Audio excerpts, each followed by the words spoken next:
बिस्मिल्लाहिर्रहमानिर्रहीम। अस्सलाम वालेकुम। आज हम बात करेंगे ई ऑफ़िस के हवाले से। तो ई ऑफ़िस को यूज़ करने के लिए हमारे पास सेपरेट डिवाइसेस हैं। आपने उन डिवाइसेस से जो है वो अपने कंप्यूटर को कनेक्ट करना है। उसके बाद ब्राउज़र में जाना है। ब्राउज़र में जाने के बाद आपने ई ऑफ़िस का जो लिंक है उसको ओपन करना है। उसके बाद कुछ इस तरह से स्क्रीन हमारे सामने आएगी। यहाँ पे आपने आईडी और अपना पासवर्ड जो है उसको लगाना है। आईडी और पासवर्ड लगाने के बाद कुछ इस तरह से स्क्रीन जो है वो हमारे सामने आ जाएगी।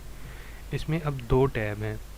एक टैब है फाइल से रिलेटेड और दूसरा टैब है डॉक्यूमेंट से रिलेटेड। डॉक्यूमेंट का मतलब है कि वो लेटर जो हमें रिसीव हो रहा है, यानी कि हायरार्की में जैसे डीआईजी साहब से रिसीव हो रहा है सेक्टर कमांडर को, या एडिशनल आईजी से डीआईजी साहब को रिसीव हो रहे हैं, या हेडक्वार्टर से डीआईजी साहब को रिसीव हो रहे हैं। तो जितने भी लेटर हैं वो यहाँ पे आएंगे।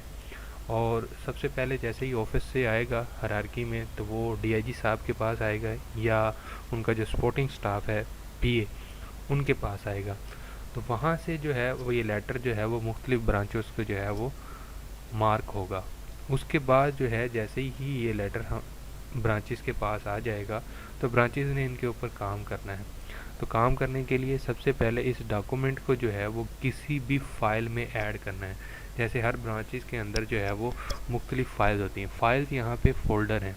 जैसे हमारी ब्रांचेस के अंदर फोल्डर लगे होते हैं। रीडर ब्रांच की अगर बात करें तो उसके अंदर मंथली रिकनसाइल होती है, सेपरेट से माह परफॉर्मा होता है, एक्सीडेंट रिपोर्ट्स होती हैं, या एसओपी से रिलेटेड फ़ाइल्स होती हैं, इंक्वायरी से रिलेटेड फ़ाइल होती हैं। तो वो हर एक अलग अलग फ़ाइल है और वो मुख्तलिफ नंबरों के साथ चल रही होती है। तो उसी तरह से यहाँ पे फ़ाइलें बनानी है। ऑन डेस्क का मतलब ये है कि ये इस वक्त ये फ़ाइलें ओपन हैं, इनके ऊपर वर्किंग हो रही है।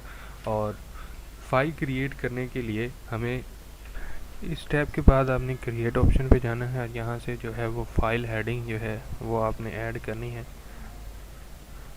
जो भी फाइल हम क्रिएट करेंगे उसकी सबसे पहले हमें उसकी हेडिंग क्रिएट करना जो है वो बहुत ज़रूरी है। तो हेडिंग क्रिएट करने के लिए हम यहाँ पे क्लिक करेंगे और यहाँ पे लिखेंगे। उसके बाद हम इसका साल जो है वो चूज़ करेंगे। हम ये जितनी भी फाइलें बना रहे हैं 1 जनवरी से बना रहे हैं, तो 1 जनवरी से जितनी भी कोरस्पोंडेंस है वो हम इसमें ऐड करेंगे। तो हम इसको 1 जनवरी 2025 से लेके चल रहे हैं। तो यहाँ पे आप इसकी डिस्क्रिप्शन लिखना चाहें तो वो लिख सकते हैं। उसके बाद आपने इसको सेव करना है। सेव करने के बाद आपने क्रिएट फाइल पे दोबारा जाना है, क्रिएट टैब पे, और यहाँ पे क्रिएट फाइल का ऑप्शन जो है इसको चूज़ करना है। तो उसके बाद आपके सामने ये स्क्रीन आएगी। यहाँ से आपने वो जो हेडिंग क्रिएट की है उस हेडिंग को यहाँ पे लिखना है।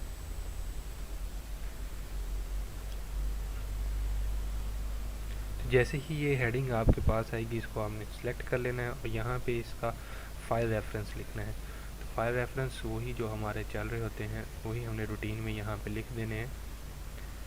अब ये हमारी फ़ाइल नंबर 38 है तो मैं इसको यहाँ पे 38 का रेफरेंस 2025।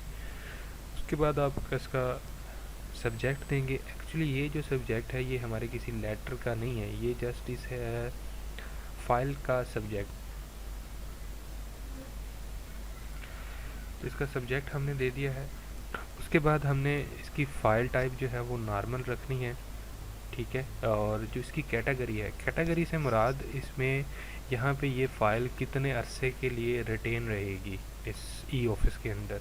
अगर तो कोई परमानेंट फ़ाइल है, जैसे कि हमारी कुछ ऐसी फ़ाइलें होती हैं जो परमानेंट होती हैं जिनका हम रीडिंग नहीं करते, उनको ख़त्म नहीं करते, तो उसको आप ए कैटेगरी रखेंगे।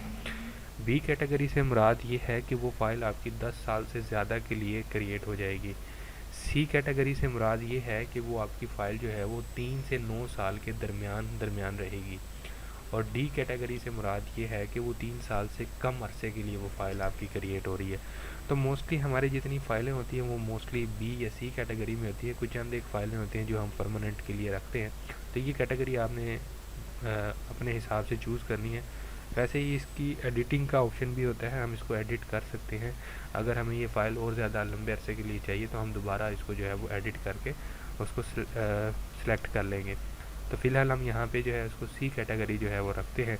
उसके बाद यहाँ पे इसकी जो है वो ब्रीफ डिस्क्रिप्शन अगर आप देना चाहें तो वो आप दे सकते हैं, ना भी देंगे तो भी ये फ़ाइल आपकी क्रिएट हो जाएगी।